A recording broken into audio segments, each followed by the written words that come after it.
a Rafael Paz, el miembro del comité político del PLD, ¿verdad?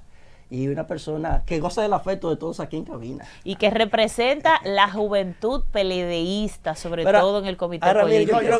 Señor director, póngame a Rafael Paz y Rafael Paz representa a la juventud. Y a Jorge, miren, Jorge y Paz parecen familia. Bueno, fuimos casi compañeros de boleta las elecciones pasadas. Nos guayamos los dos, pero tienen algo en común, pero seguimos en combate. Tienen algo en común, son popis. Mírenlo ahí, exacto, esa carita, los popis del PLD. ¿Qué va? No, Rafael Paz, yo recuerdo que dijo en un época que él era guaguaguá, que él era un popi. ¿Cómo es? Popi guaguaguá. Sí, si uno lo ve bailando, uno sabe que ay. No, yo lo vi bailando ese hombre me parece que fue en un emisor en Rumba. Con Celine. Eso fue viral, eso. Rafa, ¿cómo se siente, viejo? Señores, ¿cómo se sienten? Qué gusto, qué alegría, qué honor estar con ustedes en la mañana de hoy. Y de verdad que me siento bien de saludarlos y de saludar a ese público maravilloso.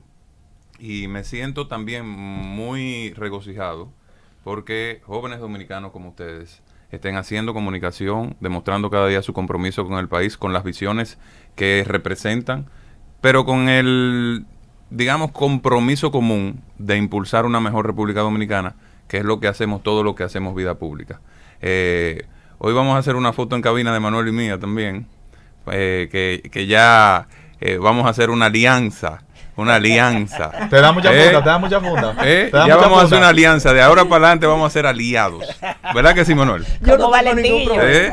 Como Valentín. No, Valentín es una estrella, Sabes, Rafael, que como eres especialista en políticas públicas y específicamente que en lo que tiene que ver con el tema de seguridad ciudadana, y a propósito de hoy, que se reúne la mesa, ¿verdad?, del Consejo Económico y Social que tiene que ver con lo que es seguridad ciudadana. Nosotros quisiéramos que tú pues nos hables al respecto de lo que opinas en las políticas que se están llevando a cabo actualmente en lo que tiene que ver del gobierno y lo que se refiere a seguridad ciudadana. Mira, el tema de seguridad ciudadana es un tema de suma importancia para la República Dominicana. De hecho, es uno de los temas, era el tema de mayor preocupación hasta que hemos tenido esta situación de desborde de los precios de los productos de primera necesidad y esta situación de inflación general que hoy es la principal preocupación de los dominicanos, pero hasta hace poco era el principal tema de preocupación. Me gusta ver las cosas en perspectiva histórica, un poco para despolitizar el debate y para evitar esa diatriba natural que se da cuando tú haces afirmaciones de coyuntura. República Dominicana, si tú lo comparas con los demás países de Latinoamérica, es un país que en términos generales tiene altos niveles de seguridad. Los dominicanos vivimos bien, tenemos situaciones de violencia fundamentalmente, y de hecho la mayoría de los asesinatos que ocurren en República Dominicana no tienen que ver con delincuencia per se, tienen que ver con violencia entre personas, conocidos, violencia interpersonal y dentro de ella también violencia intrafamiliar. Hay una situación de violencia generalizada en la República Dominicana que lamentablemente como país no le hemos puesto, digamos, la debida atención históricamente. Hemos tenido gobiernos de todos los colores, se han hecho esfuerzos, pero, República Dominicana es un país que consume mucho alcohol, donde hay situaciones de hacinamiento en lugares determinados, hay conflicto entre vecinos, nunca ha habido regulación con los ruidos, hay personas que no respetan, hay muchas situaciones, por ejemplo, de celos de mujeres, de hombres, etcétera. Bueno, esa es esa dimensión. A nivel ya de seguridad pública y de seguridad nacional, que son dos conceptos que se parecen pero que son diferentes, República Dominicana tiene una situación difícil porque tiene una frontera completamente porosa, o históricamente ha tenido una frontera porosa con Haití, y la gestión de ese tránsito o tráfico de armas, de drogas, de seres humanos también, trata de blancas y demás, ¿verdad? Es un factor que ha incidido de manera negativa. Gracias a Dios, en la gestión pasada se inició un proyecto de seguridad de la frontera con un muro de 27 kilómetros que esta administración ha decidido continuar. Y creo que es un paso en la dirección correcta para gestionar este espacio, pero todavía hay muchos retos. Ahora, ¿dónde está el problema? Y quise poner un poco Bueno, antes de ir al problema, hemos tenido distintas experiencias, programas públicos. Barrio Seguro creo que fue un programa emblemático en la administración del doctor Leonel Fernández, que mostró de manera bastante robusta una acción diferenciada frente a la delincuencia. Se han hecho 2 reformas a la ley de la Policía Nacional, una en el gobierno de Hipólito Mejía, una segunda en el gobierno del presidente Danilo Medina, y se ha transformado la estructura de la policía, se ha aumentado considerablemente el presupuesto. Ahora, también se implementaron iniciativas que han transformado la fisonomía de la seguridad general. Me refiero, por ejemplo, al 911. El 911 por primera vez le da una herramienta de respuesta a la gente inmediata cuando tiene una situación que pone en riesgo su vida.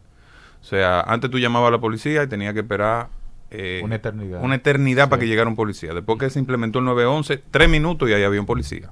Anteriormente, porque a mucha gente se Claro. ha quejado de que el servicio del 911 en esta gestión ha disminuido en cuanto al tema de respuesta. Por eso estoy haciendo un planteamiento general de, digamos, cómo ha evolucionado y ahora, antes de ir a dónde están los principales problemas. Yo digo que el presidente Abinader en su campaña hizo una excelente presentación de lo que era su emblema, que era un plan de seguridad pública, incluso diseñado por quien se estimaba que era el alcalde que había transformado la situación de seguridad en Nueva York, que era el famoso Plan Giuliani.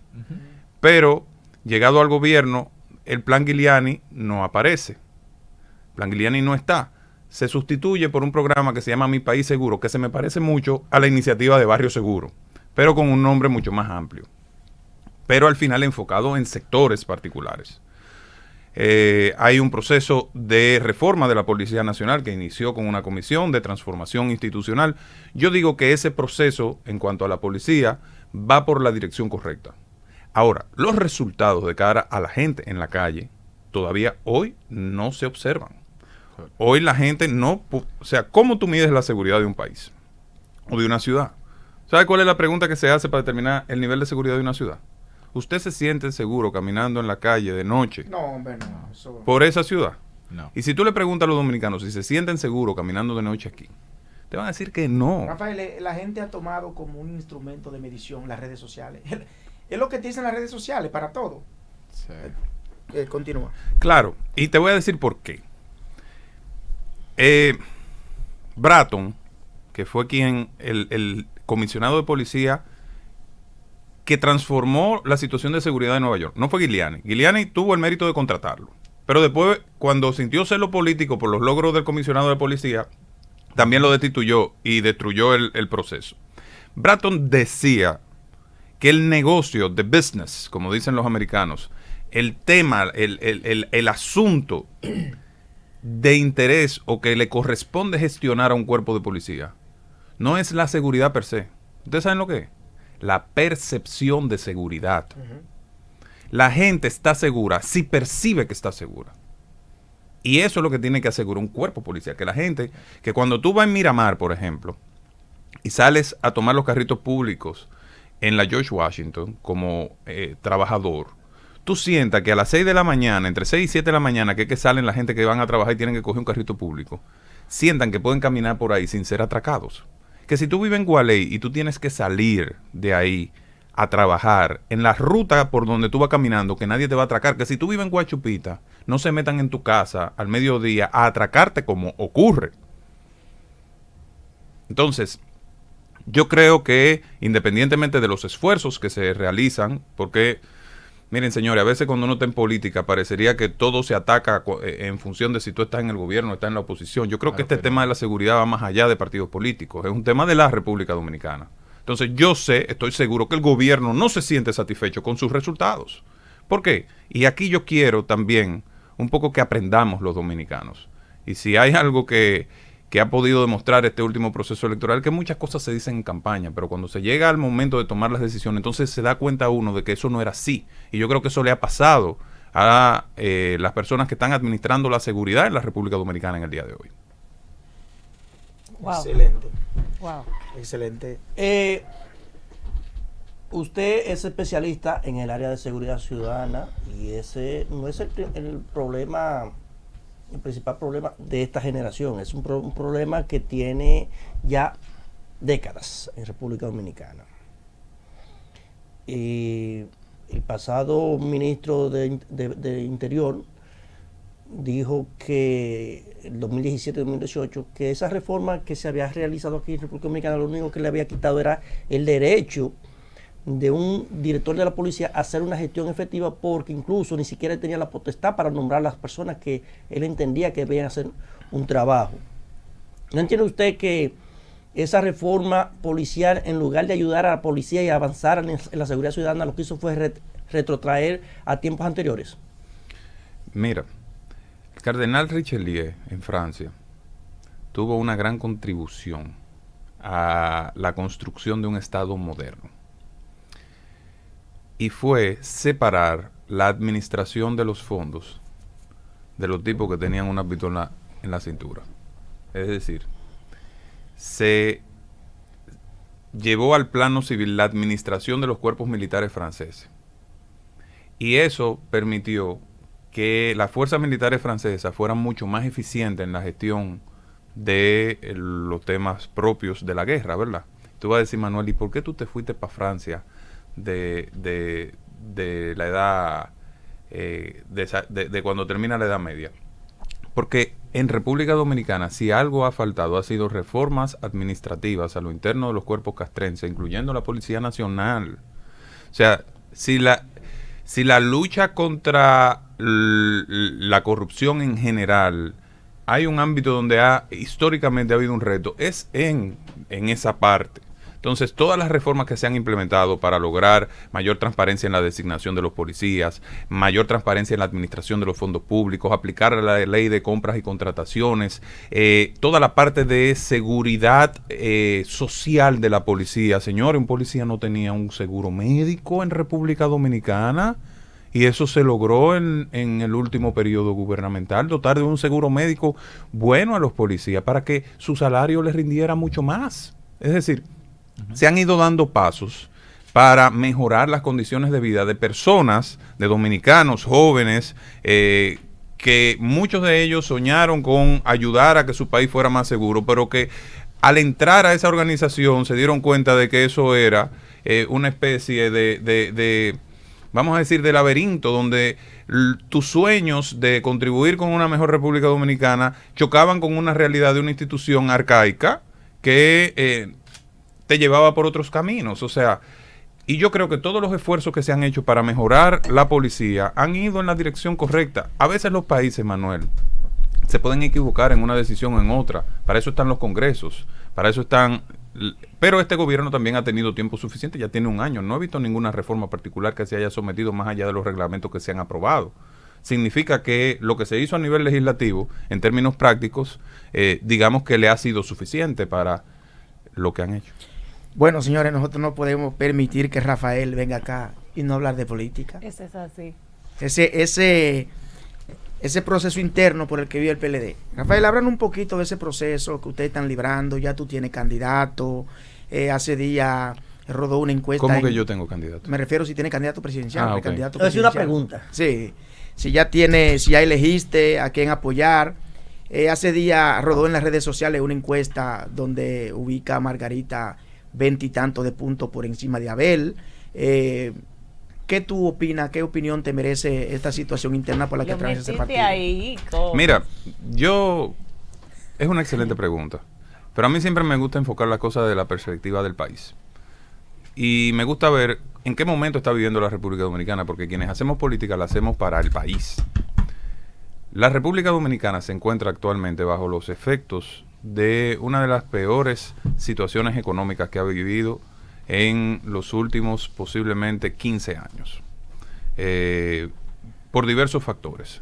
Pero hoy los dominicanos sufren de un desborde de los precios de los productos de primera necesidad. Pero qué bueno que sí, nada más son 15 años, porque en Estados Unidos es la peor crisis en los últimos 40 y en Europa en los últimos 35. Es decir, que si en los últimos 15 años en la República Dominicana estamos bien. Lo que pasa, Manuel, es que tú recordarás que nosotros tuvimos una gran quiebra del sistema financiero dominicano en la última gestión del Partido Revolucionario Dominicano, hoy Partido Revolucionario Moderno, y eso mandó 1 millón de personas a la pobreza.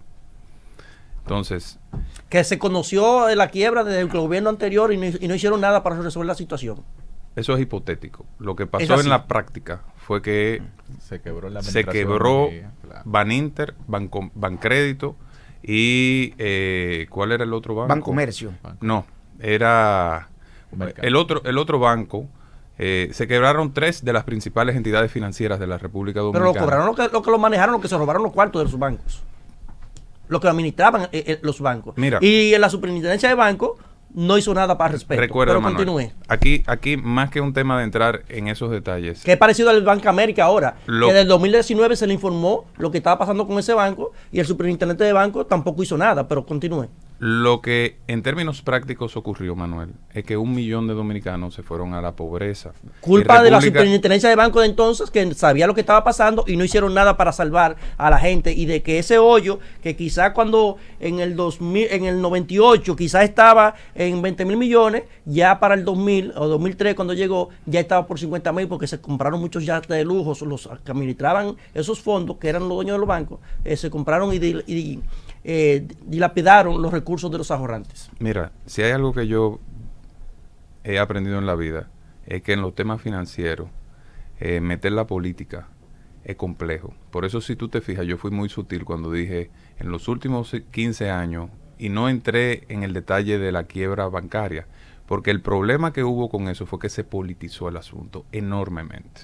Entonces, cuando los asuntos bancarios son especializados, y yo te voy a decir algo a ti, cuando hasta tu contable es capaz de engañarte, significa que los números son complejos. Y cuando alguien quiere presentar un informe que no es a un organismo regulador con las debilidades que había en aquel momento, que era propia de todos los países, no teníamos ningún tipo no había de manera de que una superintendencia de banco, que técnicamente era muy inferior a lo que tenían los bancos en ese momento, pudiera detectar la magnitud del fraude bancario hecho por empresarios privados que traicionaron la confianza de los ahorrantes. Eso fue lo que ocurrió en la práctica. Bueno, qué ahora, bueno, hoy, gracias a Dios, empresarios bancarios que quebraron los después de 16 años no de gestión, el gobierno como usted quiso decir ahorita. El país tiene una superintendencia de bancos con las capacidades suficientes para poder actuar a tiempo.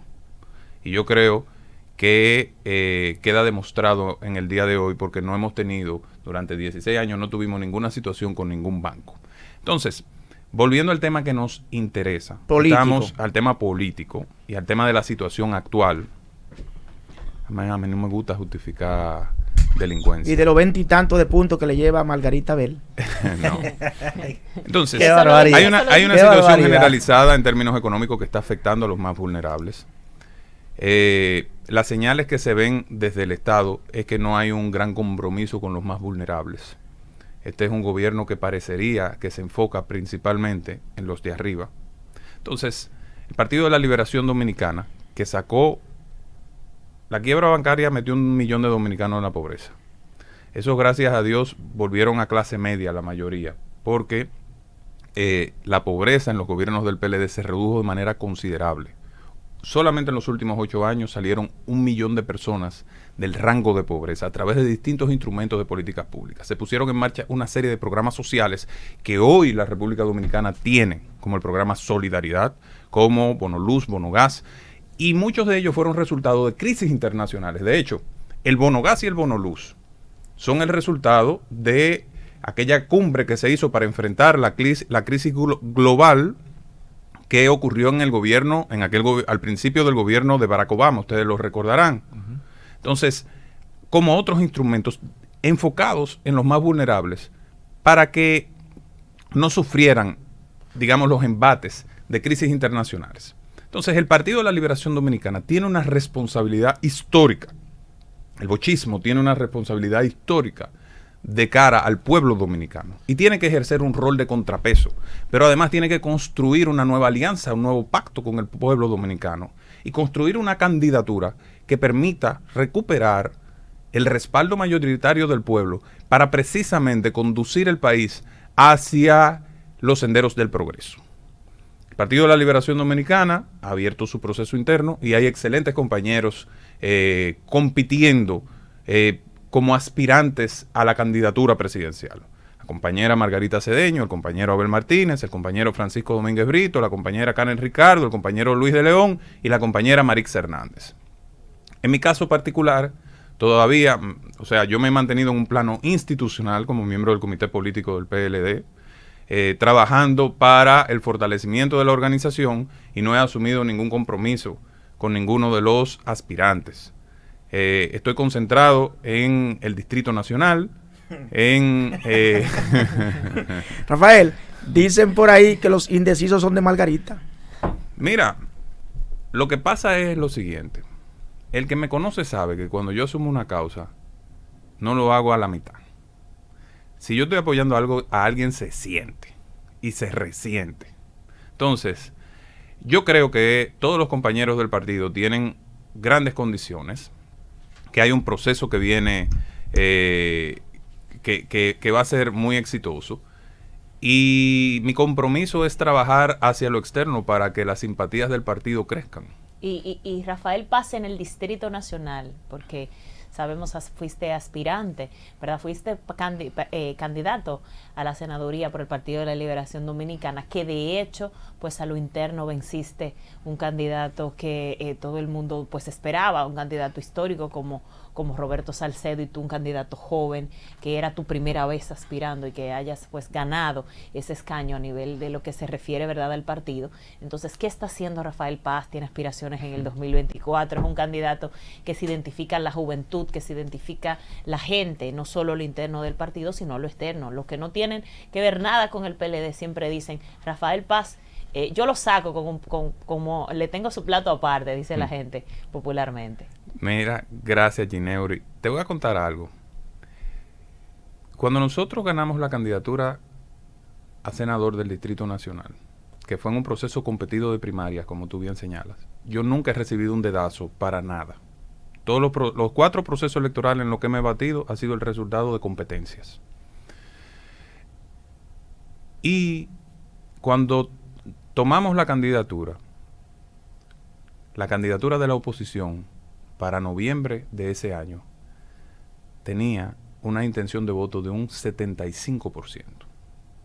PLD se había descuidado la capital. Sí. Jorge lo sabe. Obviamente, en ese transitar de esa campaña, lamentablemente el partido se dividió. Vino una suspensión de las elecciones donde, por lo que yo entiendo que fue una mala decisión política del PLD, le terminó cayendo arriba un San Benito con el que no tenía nada que ver. Hoy cumple 2 años de eso, ¿verdad? Sí. Oye, exactamente. Porque yo soy de lo que sostengo, y lo planteé en aquel momento, pero yo no era miembro del comité político, pero lo hice saber, de que yo entendía que nosotros debíamos pedir la renuncia de la Junta Central Electoral del momento. Esa era la posición que tenía que asumir el Partido de la Liberación Dominicana. Porque entonces el pueblo entendió que fue el gobierno en ese momento con la desinformación. Y cuando llegó el informe de la OEA diciendo que no había ninguna acción, ya el daño estaba hecho. Ya el daño estaba hecho. Entonces nos enfrentamos a una situación de indignación popular frente a la marca política que nos sustentaba. Y a pesar de ello, los resultados electorales fueron, en términos prácticos, completamente dignos. Logramos un 35% de la votación, habiendo 2 candidatos más. Ese 75% de la candidatura de la entonces oposición apenas terminó siendo un 51% con todo y ola anti-PLD.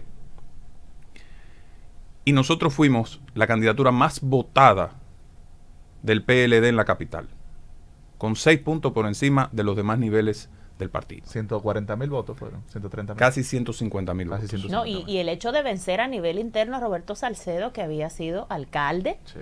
que se supone, ¿verdad?, que en ese momento, siendo alcalde, pues debió de tener una aceptación, y tú venías incluso prácticamente de un sector que no tenía que ver, aunque estaba pues ligado al gobierno, no tenía que ver directamente con lo que tiene que ver en un plano político. E hicimos una candidatura sobre la base de propuestas concretas, propuestas para los envejecientes, propuestas para los clubes deportivos y culturales, para la juventud, una visión de país construida en términos de institucionalidad.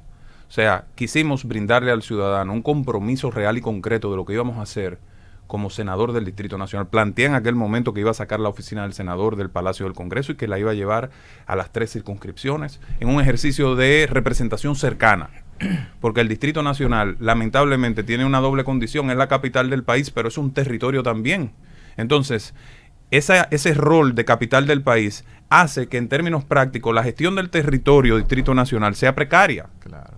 O sea, las autoridades, aquí están todos los ministerios, sin embargo, las direcciones de salud, de educación, etcétera. Señores, la capital, Manuel, y para mí esto es, o sea, ¿por qué aquí el costo de la vida es altísimo para un capitaleño? Sencillo, el costo principal después de alimentación en una familia, o principalmente, es educación. ¿Y ustedes saben cuál es el porcentaje de escuela pública que hay en la circunscripción 1 del Distrito Nacional? Solo el 20%. El 80% de la educación es privada. Y ustedes dirán, pero es que esos son la gente rica que tiene a los niños en los colegios privados. ¡No! Es que la educación pública debe estar diseminada por todos los lugares. Tú vas a Manganagua y tratas de poner a tu hijo en la escuela y encontrar un cupo es para un héroe. O sea, es más fácil tú conseguir un cupo en el Carol Morgan o en el San George que tú conseguir un cupo en una escuela pública de la circunscripción 1. Sí. Entonces, ¿qué hace eso? Que una familia de clase media baja o pobre que vive en el distrito tenga que gastar gran parte de su presupuesto en pagar una educación que el Estado debería proveerle. Porque además aquí se pagan los impuestos más altos de todo el país. Y lo mismo, óigame, en la circunscripción 3, lo mismo en los hospitales. No hay. O sea, dime cuál es el hospital público de estos 38 sectores de la circunscripción 1. Rafael.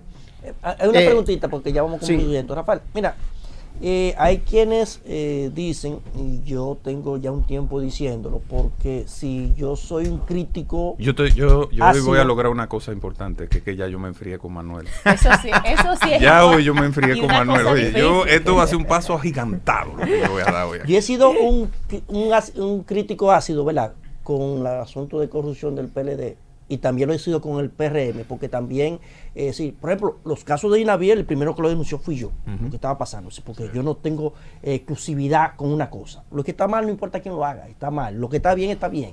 Incluso a Gonzalo, que yo le di durísimo, siempre reconocí que el asunto de vial y esas cosas, la seguridad vial, todas esas cosas, lo que está bien no importa quién lo haga, está bien. Y nosotros hemos dicho siempre, yo soy de lo que considero que el sistema de partido debe preservarse por encima de cualquier cosa, porque los ejemplos que tenemos en América Latina tienen que servirnos de espejo. Y yo digo que a pesar de que en el PLD ha habido muchísimos actos de corrupción, que los hay, incluso ya hay confesiones, hay 8 personas que están devolviendo parte de lo que se robaron, ya no hay que haber presunción de corrupción, ya hay corrupción. Pero si bien es cierto, el PLD es una marca, es un partido del sistema, y que debe fortalecer, y que nosotros debemos preservar la democracia partidaria en la República Dominicana para que no vengan los outsiders como ha sucedido en otras cosas. Entonces, una cosa que nosotros hemos planteado aquí en muchísimas ocasiones es que esos jóvenes del PLD que no tienen compromiso con algunos que fueron a asaltar el Estado, que no tienen ningún tipo de compromiso, deberían envalentonarse y parar el pecho a los que tienen responsabilidades y que no pueden permitir que el PLD, como instrumento de la democracia, sea sombrilla para aquellos que fueron a robarse los cuartos. ¿Qué posición tienes tú con relación a eso? Mira, yo siempre digo que tú lideras en función del ejemplo, ¿verdad? Entonces, así como pueden haber casos como lo que tú señalas, que cuando se demuestre eso que tú señalas, bueno, tendrán que pagar sus consecuencias aquellos que violaron la ley, y es lo que he dicho, obviamente, siguiendo el debido proceso y los cánones judiciales y legales establecidos. Pero asimismo hay gente trabajadora, honesta y que le sirvió mucho al país. ¿Qué es la mayoría? Y que se sacrificó. La mayoría. ¿Qué es la mayoría? Y yo hablo a partir de mi experiencia. Yo fui titular de una entidad del Estado durante 3 años. Yo tenía, por ejemplo, una partida de gasto de representación que en esos 3 años acumuló 2.100.000 pesos, según la ley de salario público. ¿Y tú sabes cuánto yo consumí de ese 2.100.000 pesos? 45.000 pesos. Nosotros logramos mejorar los salarios de los trabajadores del Consejo de Competitividad en un 38% sin aumentar mi salario. O sea, y yo fui al Estado a ganar la mitad de lo que yo ganaba en el sector privado. O sea, sí hubo, como yo, muchos PLDistas de distintas generaciones que sirvieron con entrega. Ahora, yo te digo algo. Nosotros los dominicanos tenemos que hacer un compromiso real para lograr que el Estado no sea discrecional en la toma de muchas decisiones. La lucha por la transparencia y en contra de la corrupción no puede ser una bandera electoral porque se desacredita. Es el Estado dominicano. Es como nosotros los dominicanos concebimos el poder. Entendemos que cuando tenemos algo a nuestro favor, podemos usarlo discrecionalmente para beneficiar a nuestro entorno o lo que sea, y eso tiene que acabarse en el país. Mira, Rafael, ya la producción nos está diciendo que debemos concluir con la anuencia de Manuel, que es el coordinador del espacio. Me gustaría hacerte una última pregunta. ¿Estaría el PLD abierto a una posible alianza con la Fuerza del Pueblo 2024 o con otros partidos del sistema? Mira, nosotros todavía como comité político no hemos discutido el tema. Tenemos distintas visiones. Particularmente yo te puedo decir que tengo una visión abierta de conformar una coalición opositora. Atención, Kelvin Faña. Okay. Ahorita dice Rafael Paz, dice Fuerza del Pueblo no. Y PLD. Que hagan una alianza. Al pregonero que ponga atención en detalle a lo que voy a decir. Particularmente yo creo que el PLD tiene que tender puentes con todas las organizaciones opositoras, pequeñas y grandes. Porque nosotros tenemos un compromiso con la República Dominicana. Y soy de los que entiende que ese compromiso se materializa en impulsar políticas de desarrollo inclusivo a favor de la gente. Y yo entiendo, estoy convencido de que este gobierno gobierna para un grupito de privilegiados. Las propias bases del PRM están golpeadas, sufriendo y en queja constante. Porque este es un gobierno para los de arriba del partido, ¿Está de acuerdo su propio con Guido? partido. Coincide con Guido. Entonces, digo, yo creo que lo que está a la vista no necesita anteojos. Entonces, el Partido de la Liberación Dominicana, que transformó la República Dominicana, y eso no lo puede negar nadie, tiene la responsabilidad, primero, de hacer un ejercicio de humildad política. Yo creo en la política desde la humildad. Aunque la política tiene su propia lógica, pero la política desde la humildad. Tenemos que reflexionar, tenemos que trabajar en equipo, tenemos que sumar a las personas que estén dispuestas y estén comprometidas con nuestra visión. Y eso es lo que yo impulso dentro del comité político. Así que vamos a ver en el futuro cómo se va materializando eso y cómo se va fijando la posición institucional del partido.